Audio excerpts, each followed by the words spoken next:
नमस्कार विद्यार्थियों। कल जैसे हम पोल्ट्री फार्म कुक्कुटशाला के जो भवन निर्माण के बारे में कुक्कुटशाला के आवास के निर्माण के बारे में हम चर्चा कर रहे थे। तो हमने वहाँ पे देखा कि भाई कुक्कुट को रखने के जैसे चार हमने तरीके पढ़े थे: extensive system, semi intensive and folding unit system और इंटेंसिव सिस्टम। इंटेंसिव सिस्टम जो होता है वो ही जो तरीका है जिसके द्वारा हम बड़े स्तर के ऊपर बड़े पैमाने पे ऑर्गेनाइज्ड फॉर्म में हम मुर्गियों को रख सकते हैं। किस प्रकार से हम रख सकते हैं? इंटेंसिव सिस्टम के द्वारा। इंटेंसिव सिस्टम में उनको क्या है, एक बाड़े के अंदर, एक जगह के अंदर जहाँ पे भी रखा जाना वहीं रखते हैं, ठीक है। वहीं उनके दाने पानी की व्यवस्था उसी एक स्थान पे कर दी जाती है, ठीक है। उसके दो तरीके हमने पढ़े थे: deep litter system and cage system. Deep litter के अंदर हम क्या है, बड़े कमरे के अंदर उनको खुला छोड़ देते हैं और नीचे जो है उनके फर्श के लिए एक बिछावन प्रयुक्त की जाती है जिसे हम लीटर बोलते हैं। बिछावन या लीटर जो है वो बिछावन हमेशा हाइग्रोस्कोपिक होनी चाहिए, यानी कि नमी को जल्दी से अवशोषित कर ले, ऐसी जो बिछावन होनी चाहिए। उसके लिए हम लकड़ी का बुरादा, नारियल के रेशे या जो आपके स्ट्रा आती हैं यानी जो चारा होती है उसकी पुट्टी है, उसको हम काम में ले सकते हैं, ठीक है। तो ये बिछावन जो वो लीटर के रूप में प्रयुक्त की जाती है। उसको 6 से 8 इंच मोटाई का हम बिछाते हैं और वो धीरे धीरे बढ़ते बढ़ते जब 12 इंच की हो जाती है तब हम उसको हटा के दोबारा नई बिछावन वहाँ पे डाल देते हैं, ठीक है।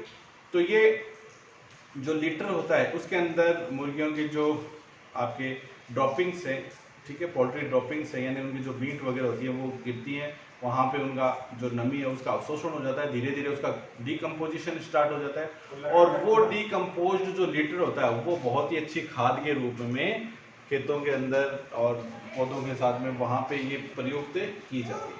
तो ये तरीके होते हैं, 4 प्रकार से हम रख सकते हैं। यहाँ पे हमने देखा उनको। फिर हम जैसे पढ़े उनके जो भवन निर्माण के बारे में। तो जहाँ पे भवन का निर्माण होना है वो स्थान जो है बाकी स्थानों से कुछ ऊंचाई पे होना चाहिए, ठीक है। उसके अतिरिक्त वहाँ पे जो भवन हम निर्माण कर रहे हैं उसके चारों तरफ पेड़ पौधे लगे हुए होने चाहिए ताकि अत्यधिक गर्मी और अत्यधिक सर्दियों में उन मुर्गियों को हम जो वातावरण की प्रतिकूलता से बचा सकें। भवन जहाँ पे हो, जिस जगह पे आप पोल्ट्री फार्म बना रहे हो वहाँ पे आवागमन की अच्छी सुविधा होनी चाहिए, मार्केट के नज़दीक होना चाहिए ताकि आपके उत्पादों को मार्केट तक पहुँचाया जा सके इजीली। साथ ही साथ जो उनको लिए जो दाना वगैरह है उनकी व्यवस्था जो की जानी है वो भी इजीली की जा सके। जहाँ पे भवन बनाया जाना है वहाँ बिजली और पानी की समुचित व्यवस्था होनी चाहिए, क्योंकि मुर्गियों में जो वृद्धि के लिए और अंडे उत्पादन के लिए एक प्रकाश की आवश्यकता होती है, ठीक है। और जितना अधिक इनका प्रकाश रहेगा उतनी उनकी वृद्धि जो है वो ज़्यादा रहेगी और अंडे उत्पादन की क्षमता भी जो है वो इनकी बढ़ती है प्रकाश की उपस्थिति में। तो लाइट की आवश्यकता होती है इनको वृद्धि के लिए, तो लाइट की अच्छी समुचित व्यवस्था होनी चाहिए और साथ ही साथ जो पानी है उसकी भी समुचित व्यवस्था यहाँ पे होनी चाहिए, ठीक है। तो ये भवन निर्माण के लिए आपको ध्यान में रखने की क्या क्या किस स्थान पे आपको भवन निर्माण की क्रिया करनी है और किन किन तरीकों से आपको जो है वो भवन निर्माण के समय आपको इन बातों का ध्यान में रखना है, ठीक है। तो ये भवन निर्माण के दौरान आपको जो निम्न बातों को ध्यान रखा जाना। इसके बाद में हम बात करें जो भवन के जो पोल्ट्री फार्म है उसकी विभिन्न इकाइयाँ।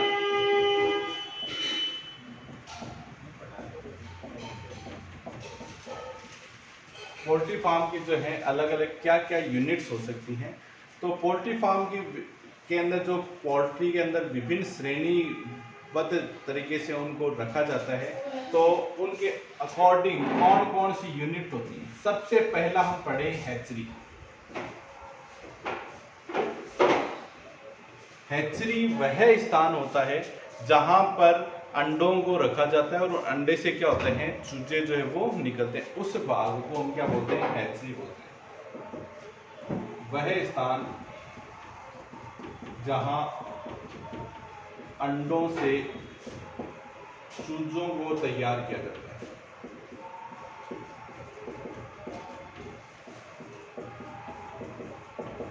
तो अंडे हैं उनसे 21 दिन के अंदर उनसे जो है चूजा जो है वो बाहर निकलता है, तो वहाँ पे उनको जैसे एक निश्चित तापमान की एक आवश्यकता होती है। तो सामान्यतः आप देखते हैं नेचुरल हैचिंग जब होती है, नेचुरल हैचिंग यानी जब बच्चा जो है चूजा जो है वो बाहर निकलता है अंडे से, तो उससे पहले जैसे मान लो कोई मुर्गी अंडा दे रही है, तो उसके बाद में वो उसके ऊपर बैठ जाती है, मुर्गी जो है वो उन अंडों के ऊपर बैठ जाती है, और साथ ही साथ जो है वो उनको एक एनवायरनमेंट, इस प्रकार का एक तापमान जो है वो प्रोवाइड करवाती है, ताकि उन अंडों से जो है चूजों का निर्माण जल्दी हो सके। ठीक है, तो चूजे निर्माण के लिए एक आवश्यक है कि उसको एक निश्चित तापक्रम जो है 50 से लेकर 55 डिग्री सेंटीग्रेड का तापमान जो है वो आवश्यक होता है। ठीक है, यानी लगभग 105 डिग्री का 103 से लेकर 105 डिग्री फ़ारेनहाइट में अगर बात करें, यह तापमान आवश्यकता होता है। और मुर्गी का तापमान कितना होता है 160 डिग्री, तो वो उनके ऊपर बैठ के और उनको एक प्रकार से जो हम सामान्य भाषा में बोलते हैं सेती है।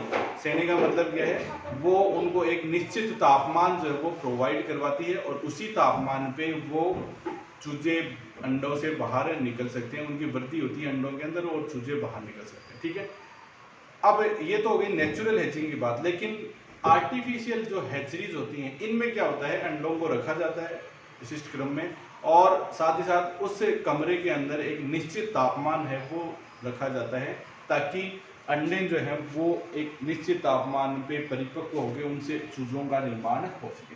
तो जहाँ पे ये क्रिया की जाती है उस इकाई को क्या कहते हैं, हैचरी कहते हैं। ठीक है, इसके बाद में दूसरा जो है वो है ब्रूडर हाउस। ब्रूडर हाउस, ये ब्रूडर हाउस क्या होता है, यह पोल्ट्री फार्म की वह इकाई है, वह स्थान है जहां ब्रूडिंग की जाती है।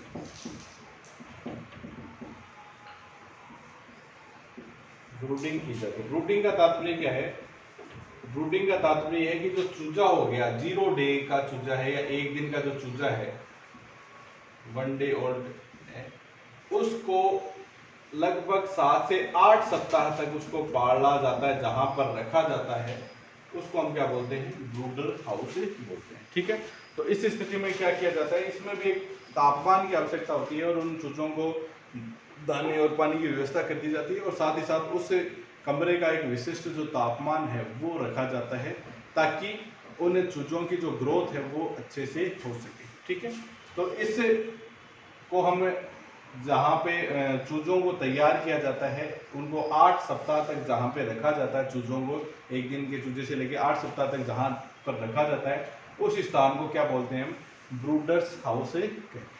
ठीक है, इसके बाद में एक स्थान होता है जिसको हम बोलते हैं रियरिंग पेन या रियरिंग हाउस।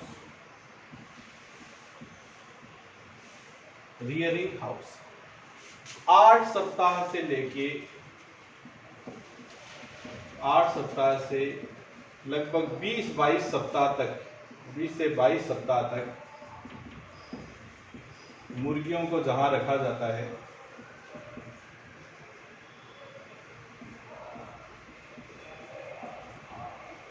को रखा जाता है, वह स्थान क्या कहलाता है, रियरिंग हाउस कहलाता है। यानी 8 सप्ताह से लेके 20-22 सप्ताह तक जहां पे मुर्गियों को पाला जाता है, वह स्थान क्या कहलाता है, जिस स्थान में रखा जाता है वो है रियरिंग हाउस। ठीक है, और इसके बाद में एक और यूनिट है,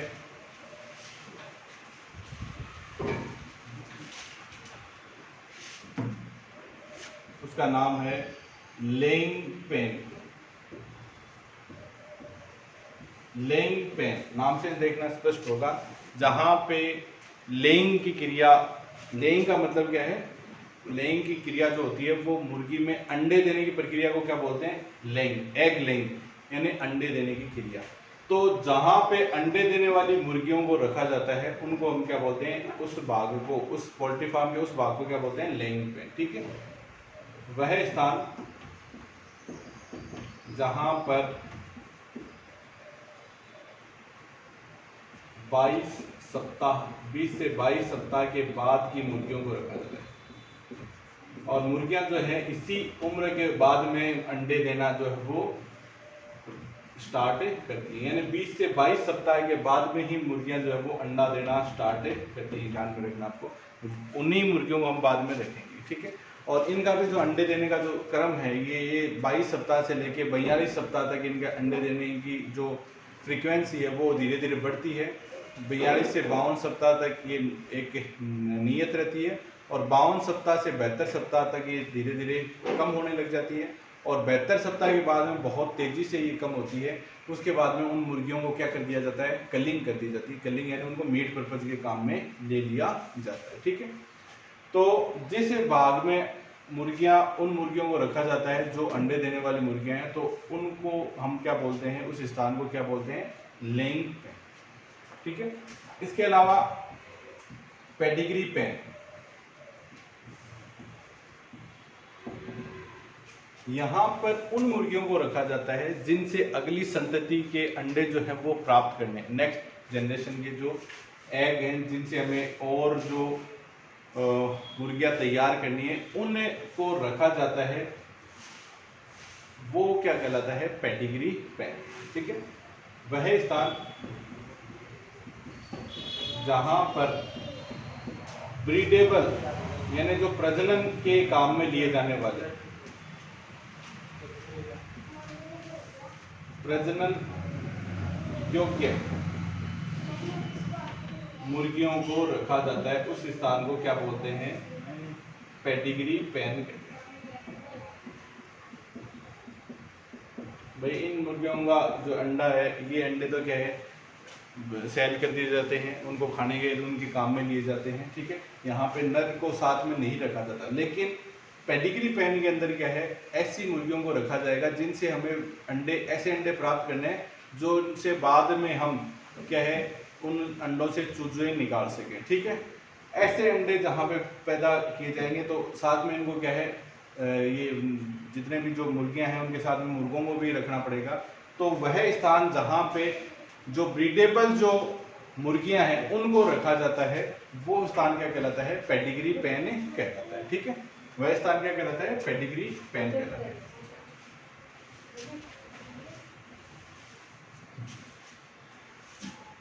इसके बाद में एक स्थान होता है जहां पे ऐसी मुर्गियों को रखा जाता है जिनसे मांस प्राप्त किया जाता है, उसको हम क्या बोलते हैं, ब्रॉयलर हाउस कहते हैं। उसको हम क्या बोलते हैं, ब्रॉयलर हाउस।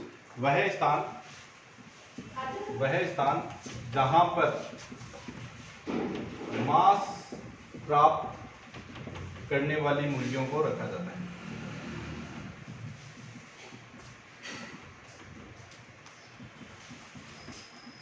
वह स्थान क्या कहलाता है, ब्रॉयलर हाउस कहलाता है, जहाँ पे ऐसी मुर्गियों को रखा जाता है जिनसे मांस का उत्पादन हम कर सकें। ऐसी मुर्गियों को रखा जाता है, उसको हम क्या बोलते हैं, ब्रॉयलर हाउस कहते हैं। तो जिस स्थान पे जो मांस उत्पादन पैदा करने वाली जो मुर्गियों को रखा जाता है उसको हम क्या बोलते हैं, ब्रॉयलर हाउस उसको कहते हैं, ठीक है। तो ये विभिन्न इकाइयाँ हैं जिसमें हैचरी होगी, हैचरी के अंदर अंडे रखेंगे, अंडे से चूजे जहाँ पे निकाले जाते हैं उस भाग को क्या बोलते हैं, हैचरी।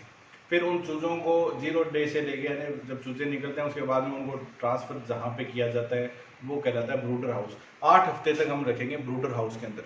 8 हफ्ते बाद में उनको रियरिंग पेन के अंदर शिफ्ट किया जाता है, रियरिंग हाउस के अंदर शिफ्ट किया जाता है।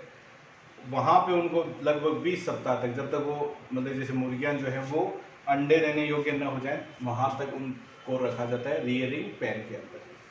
फिर 20 सप्ताह के बाद में उनको लेइंग पेन, जहाँ पे मुर्गियाँ जो है अंडे देने वाली मुर्गियाँ हैं उन्हीं को रखा जाता है, लेइंग पेन के अंदर रखा जाता है, ठीक है। एक जो है पेडिग्री पेन है, पेडिग्री पेन में उन मुर्गियों को रखा जाता है जिनसे हम नेक्स्ट जनरेशन के वो अंडे पैदा करते हैं जिनके अंदर चूजे, जिनसे हम चूजे निकाल सकें।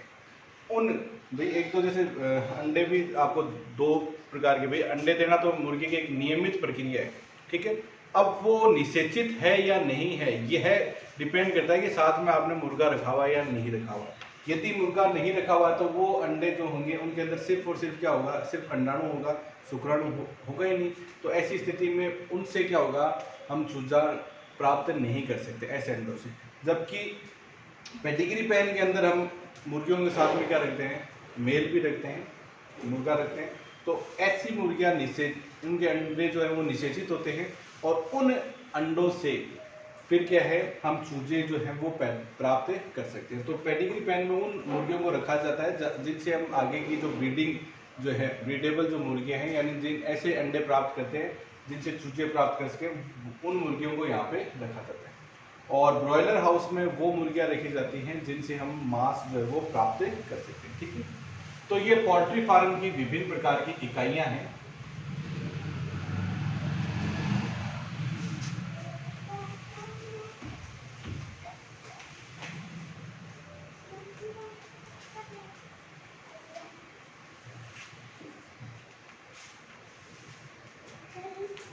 अब देखिए, कोई भी पोल्ट्री फार्म हम निर्मित कर रहे हैं तो उस पोल्ट्री फार्म को कितना बड़ा बनाना है, ठीक है, उसमें कितना मतलब कि पक्षियों को या मुर्गियों को रखना है, ये डिपेंड करता है कि जो एक पोल्ट्री है, एक जो मुर्गी है, उसको कितने स्थान की आवश्यकता पड़ती है, यानी जो फ्लोर स्पेस रिक्वायरमेंट है वो हम देखते हैं यहाँ पे। Floor space requirement, floor space requirement हम देखें तो जो अलग अलग आयु समूह के अनुसार फ्लोर स्पेस रिक्वायरमेंट है वो अलग अलग प्रकार का जो वो होता है। जैसे हम बात करें, लगभग 4 सप्ताह तक के लिए, 0 से लेके 4 सप्ताह तक के लिए जो फ्लोर स्पेस रिक्वायरमेंट है वो है 0.5 स्क्वायर फीट।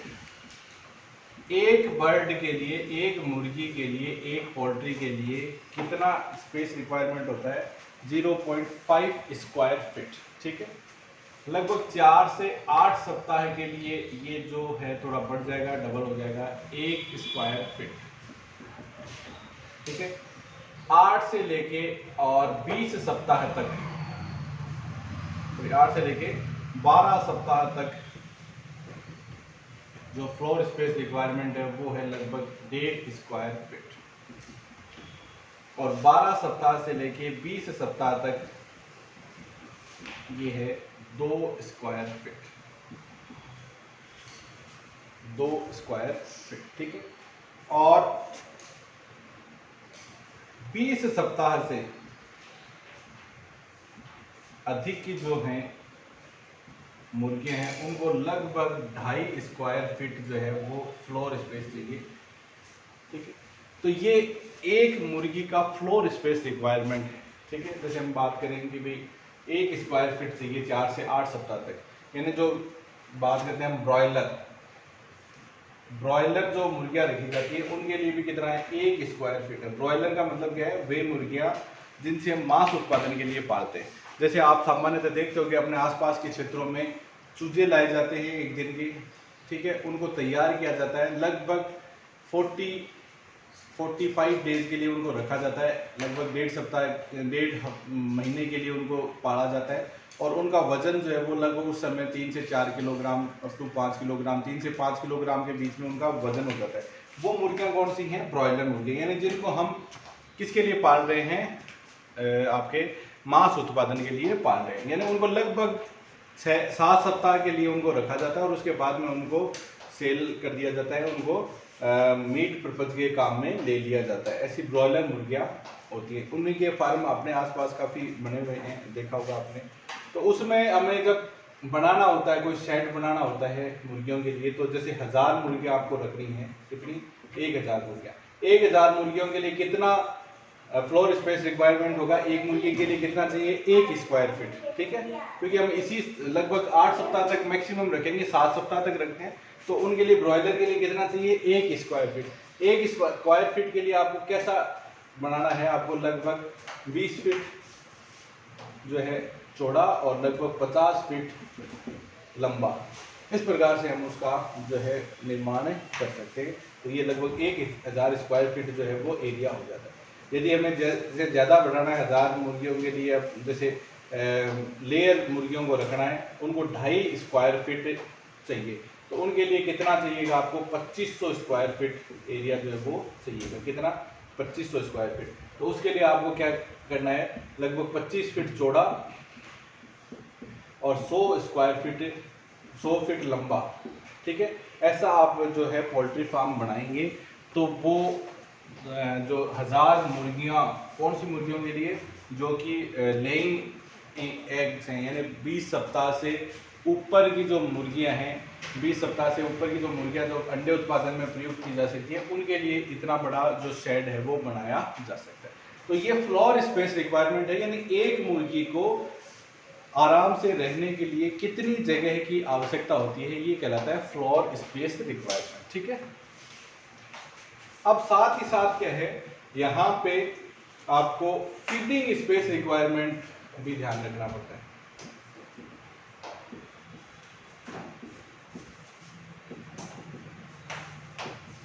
आप फीड डालते हैं तब एक साथ में सारे के सारे जो मुर्गियां हैं वो आके दाना चुनने लगती है। ठीक है, एक साथ में आती है, दाना चुनने लगती हैं और जो फीडर्स है उसके अंदर दाना चुनती है। ठीक है, तो उसके लिए भी जो है, जैसे हम बात करें लगभग 2 सप्ताह के तक के लिए 2.5 सेंटीमीटर लीनियर सेंटीमीटर जो है जगह उसको चाहिए होती है एक को। तो हमें जितने दाने के जो बर्तन रखने हैं वो उसी हिसाब से रखने हैं कि एक पक्षी को, एक मुर्गी को कम से कम 2.5 सेंटीमीटर कब की चीज़ के लिए, लगभग जो 0 से 4 सप्ताह के लिए 2.5 सेंटीमीटर जगह तो कम से कम उसको मिले। 4 से 8 सप्ताह के लिए ये जो है 5 सेंटीमीटर है, 8 से 12 सप्ताह के लिए लगभग 7.5 सेंटीमीटर है, और 12 से ऊपर इनके लिए जो है 10 सेंटीमीटर जो लीनियर सेंटीमीटर की आवश्यकता होती है। यानी एक मुर्गी को लगभग 10 सेंटीमीटर उसका जो खाने का जो बर्तन होता है उसके अंदर लगभग 10 सेंटीमीटर लंबी जगह जो है उसकी आवश्यकता होती है, क्योंकि दाना चुनते समय सारे के सारे जो मुर्गियां हैं वो एक ही जगह आके इकट्ठे हो जाते हैं। ठीक है, और वो दाना चुनने लगते हैं। अगर हम हर एक मुर्गी के लिए यदि ये स्पेस रिक्वायरमेंट जो है, जितनी स्पेस रिक्वायरमेंट होती है उतनी व्यवस्था नहीं करते हैं, तो उस स्थिति के अंदर क्या होता है, उस स्थिति में जो भी वीक, जो कमज़ोर जो पक्षी होगा, कमज़ोर मुर्गी होगी, उसको दाना नहीं चुनने दिया जाएगा और वो धीरे धीरे और कमज़ोर होती जाएगी और उसकी मृत्यु जो है वो हो सकती है। ठीक है, तो ये ध्यान रखना आपको कि प्रत्येक उसके लिए आपको पक्षी के लिए, प्रत्येक मुर्गी के लिए कितनी ये फ्लोर स्पेस रिक्वायरमेंट और कितनी फीडिंग स्पेस जो है वो उस रिक्वायरमेंट की आवश्यकता जो है वो होती है। उसी के अनुरूप आपको उस पोल्ट्री फार्म का निर्माण करना होता है, उसी के अनुरूप उसके अंदर जो खाने के जो बर्तन हैं उसी अनुरूप रखने पड़ते हैं। ठीक है, इसी के साथ जो है आपके water requirement, water space requirement,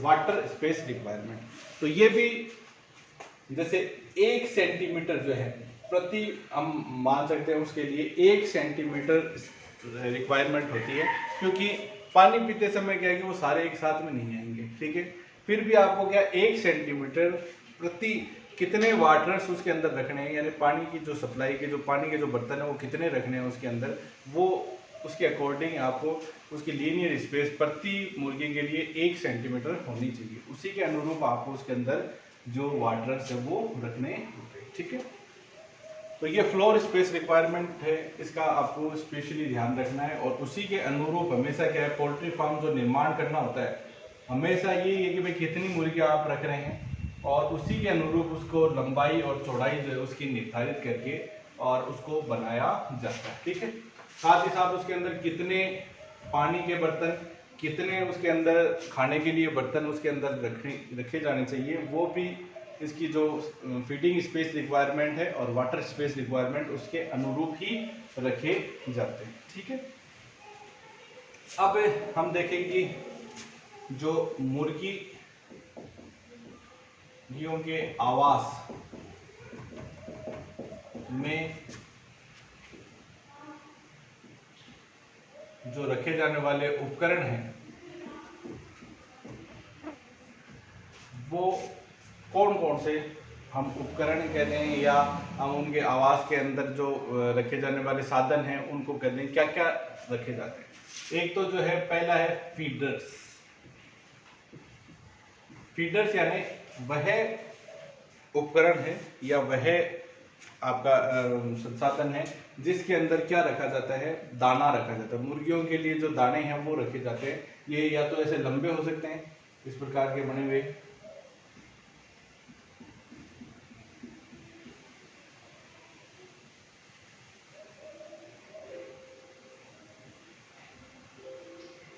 तो यहाँ पे इनके अंदर जो है दाने, इसके अंदर दाना भर दिया जाता है इसके अंदर, ठीक है।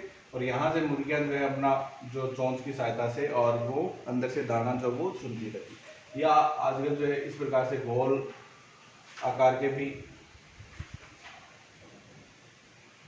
इस प्रकार के फीडर्स भी हैं, वो आते हैं आजकल।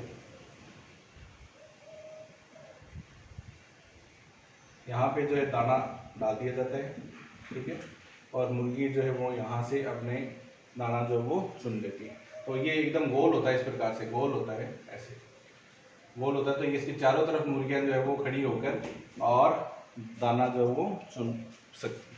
और इसी के अनुरूप वाटर्स भी बनाए जाते हैं, जिनके अंदर पानी जो है वो डाल के रख दिया जाता है, बीच बीच में पानी जो है वो डाल के रख दिया जाता है, वाटर्स जो है वो बनाए जाते हैं, ठीक है। तो ये फीडर्स हैं, वाटर्स हैं, जो कि मुर्गियों के आवास में ये रखे जाते हैं ताकि उनको उपयुक्त जो है दाना और पानी जो है उसकी व्यवस्था हो सके।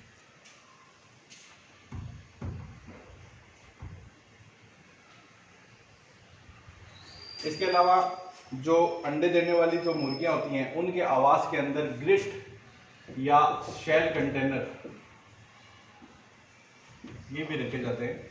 इनके अंदर क्या होता है, छोटे छोटे जो पत्थर हैं, जैसे बजरी जिसको बोलते हैं, वो या छोटे पत्थरों के टुकड़े हैं वो रखे जाते हैं, ताकि जो मुर्गियां हैं, जो अंडे उत्पादन के लिए मुर्गियां हैं, उनके शैल निर्माण के लिए, यानी अंडे के ऊपर का कवच है, उसके निर्माण के लिए कैल्शियम की आवश्यकता होती है। तो उसके लिए ये जो ग्रिट या शैल कंटेनर रखे जाते हैं।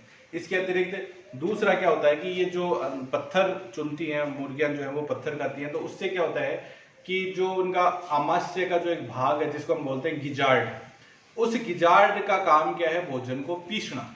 तो उसके अंदर भोजन के साथ साथ में पत्थर भी पीसे जाएंगे। तो पत्थर पीसते समय भोजन को तो पीसना ही पीसना है, तो भोजन की और अधिक जो है उसकी जो ग्राइंडिंग है, एक प्रकार से पिसाई है, वो हो जाती है। और जितना अधिक भोजन जो है या जो दाना है उसकी पिसाई होगी, उतना ही उसका पाचन क्या होगा, अच्छे तरीके से होगा, ठीक है।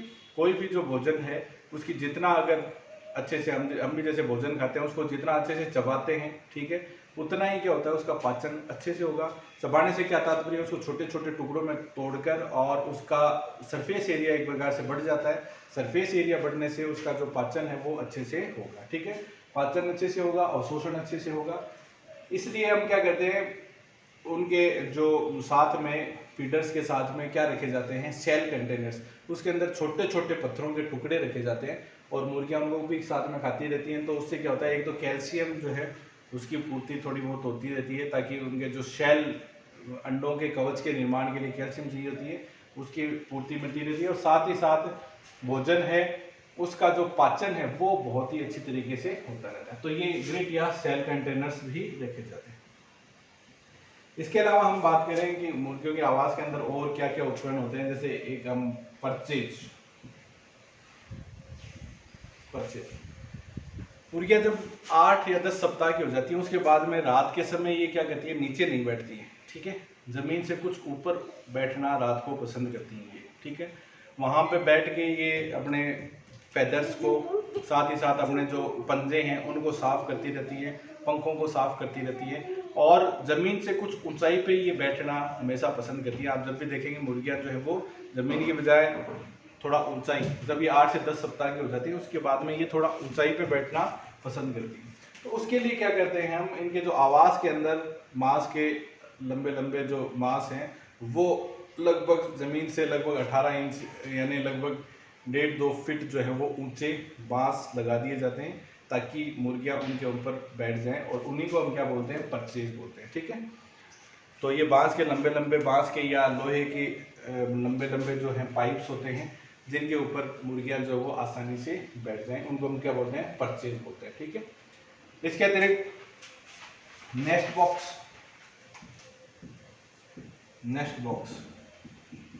नेस्ट यानी क्या होता है, हम पढ़ते हैं घोंसला। घोंसले के अंदर क्या देते हैं पक्षी, क्या देते हैं अंडा। तो ये नेक्स्ट बॉक्सेस क्या होते हैं, ये जो भी कुक्कुटशाला है, मुर्गियों की जो आवास है, उनके साइड्स में या कॉर्नर्स की तरफ ये छोटे छोटे नेस्ट बॉक्सेज हैं वो रखे जाते हैं। ये जाली की सहायता से या हम बना सकते हैं, उनके जो नेस्ट बॉक्सेज हैं वो बनाए जाते हैं। मुर्गियां जो है उस नेस्ट बॉक्स के अंदर जाएंगी, और मुर्गियां जब भी अंडा देना होते हैं तो वो एक एकांत में देना पसंद करती हैं। तो ये उस नेस्ट बॉक्स में जाके वहाँ पे ये अंडा देती हैं और ये वापस बाहर आ जाती हैं। अब इसी का ही थोड़ा सा एक रूपांतरित फॉर्म है जिसको हम बोलते हैं ट्रैप नेस्ट। ये ट्रैप नेस्ट क्या होता है? ट्रैप नेस्ट का मतलब है ऐसा नेस्ट जिसके अंदर जाके मुर्गी जो है फंस जाए, ट्रैप हो जाए। क्यों फंस जाए भाई? अब जैसे मान लो कोई भी मुर्गी है वो अंडा दे रही है, तो बड़े फार्म के अंदर हमें पता होना चाहिए कि इस मुर्गी ने ये अंडा दिया है, ठीक है। उसके ऊपर हम उसका नंबर, उस मुर्गी का जो टांग के अंदर या उसके पंख के अंदर जो हम विंग बैंड या लेग बैंड लगा के रखते हैं, उस मुर्गी का जो पर्टिकुलर नंबर होता है वो उस अंडे के ऊपर रख देते हैं। तो उससे पता लगता है कि इस पर्टिकुलर मुर्गी ने अपने जीवन काल में इतने अंडे दिए हैं, ठीक है। और उससे ये पता लगेगा उसकी पेडिग्री कैसी है, ठीक है। जैसे हम गायों के लिए पता करते हैं कि भाई जो गाय है अच्छी अधिक दुग्ध उत्पादन वाली होगी, उससे ही हम उसकी बछड़ी हम पालते हैं। क्यों? ताकि उसके जीन्स जो है वो बछड़ी में आएंगे तो उसकी बछड़ी भी क्या ज़्यादा दुग्ध उत्पादन करेगी। तो ऐसे ही हम उत्पादन के रिकॉर्ड रखने के लिए हम क्या करते हैं कि जो नेस्ट बनाते हैं वो इस प्रकार का, जो जहाँ पे मुर्गी अंडा देगी वो नेस्ट जो होगा, यानी वो जो जिस बाग के अंदर मुर्गी जो अंडा देगी उस बाग में मुर्गी जैसे ही जाए तो वो अंदर रह जाए, उस जो बॉक्स के अंदर ही रह जाए, वापस बाहर नहीं निकल पाए। इससे क्या होगा, जैसे ही मुर्गी अंदर जाती है वो वहाँ पे एग ले करती है और अंदर ही रहती है। उसके बाद में जैसे ही जो एग कलेक्शन करने वाला आदमी आता है वो उस मुर्गी को पकड़ के बाहर निकाल देगा और उस अंडे को नोट कर लेगा कि ये फलां मुर्गी ने दिया है, ठीक है। जिस भी नंबर की मुर्गी ने उसका नंबर उस पर नोट कर दिया जाता है। उससे प्रोडक्शन का जो रिकॉर्ड है वो मेंटेन रहता है। तो ये ट्रैप नेस्ट होता है। ट्रैप नेस्ट में मुर्गी अंदर जाके फंस जाएगी एक प्रकार से, मतलब उसके अंदर जो उसका जैसे हमारी चूहेदानी नहीं होती है, उसके अंदर जैसे अंदर इंसर्ट होता है उसका जो चूहेदानी का गेट है वो बंद हो जाएगा। तो उसी प्रकार से ये भी क्या होगी, अंदर जाते ही उसका जैसे ही वहाँ पे नेस्ट के अंदर उस पर पैर रखा जाता है तो उसका जो दरवाज़ा है वो बंद हो जाएगा और मुर्गी उसके अंदर ही बैठी रहेगी जब तक कोई उसको बाहर नहीं निकाल पाएगा। तो जो अंडा देती है उसका पूरा रिकॉर्ड रहता है कि ये अंडा किसने दिया है, ठीक है। तो ये ट्रैप नेस्ट जो है वो रखे इसमें जाते हैं, ठीक है। तो ये विभिन्न प्रकार के उपकरण हैं जो कि मुर्गियों के आवास में रखे जाते हैं, उनके बारे में आपको थोड़ी सी हमने चर्चा की। तो ये ध्यान रखना कि कौन कौन से उपकरण के अंदर रखे जाते हैं, ठीक है। धन्यवाद।